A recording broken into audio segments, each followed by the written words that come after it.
Madame la Présidente, Madame la Ministre, Mesdames et Messieurs, les descendants et descendantes d'Alfred Dreyfus. Le 5 janvier 1895 à 9 h, le capitaine Alfred Dreyfus est dégradé, son sabre brisé, ses galons arrachés.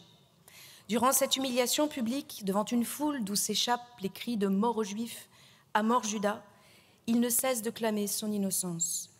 Lui, le patriote, le soldat loyal, marqué par la guerre de 1870, est accusé à tort et condamné au bagne, à perpétuité et à la dégradation militaire pour intelligence avec l'ennemi.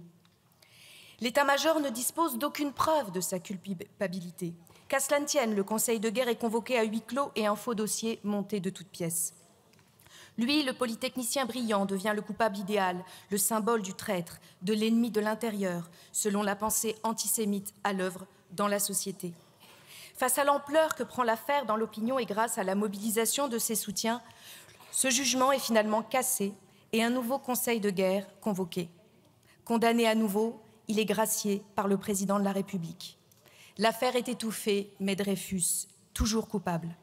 Il faudra attendre 1906 pour qu'il soit réhabilité et réintégré dans l'armée, mais son avancement est retardé de 5 ans, retard de carrière qui l'empêche d'atteindre le grade de général, comme une injustice de plus. Aujourd'hui, nous nous apprêtons à parachever une réparation jusqu'ici incomplète, en élevant Alfred Dreyfus au grade de général de brigade.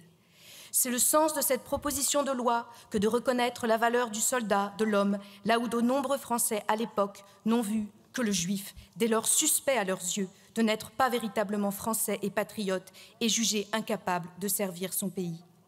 Mais quelles leçons tirer de l'affaire Dreyfus? Qu'est-ce qui a rendu possible, dans cette République française, qui avait la première considéré les Juifs comme des citoyens à part entière, qu'est-ce qui a rendu possible cette injustice aussi profonde? Tout d'abord, un antisémitisme ancien, profond.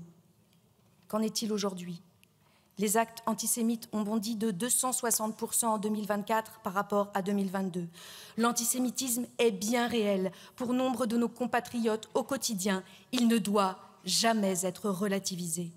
Ce week-end, nous en avons encore été les témoins, sidérés, en apprenant les dégradations à caractère antisémite sur des synagogues de Paris et le mémorial de la Shoah.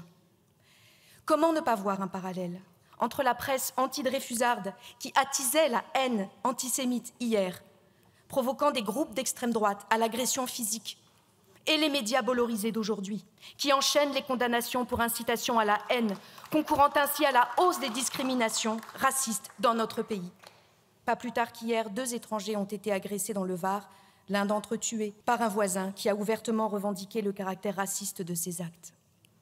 Les contempteurs de Dreyfus voyaient en lui un ennemi de l'intérieur, étranger au corps social, qui ne serait jamais pleinement français et patriote.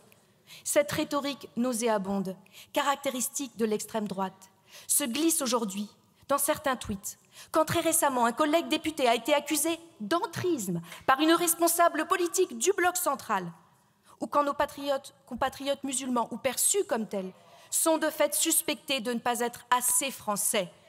La haine raciste n'est pas l'apanage du passé. Condamné à la suite d'un simulacre de procès, Alfred Dreyfus a été victime d'une justice aux ordres, d'un système judiciaire qui n'avait pas pour objectif premier la recherche de la vérité, y compris quand la culpabilité d'Esterhazy est apparue au grand jour, mais bien la défense des intérêts de l'armée.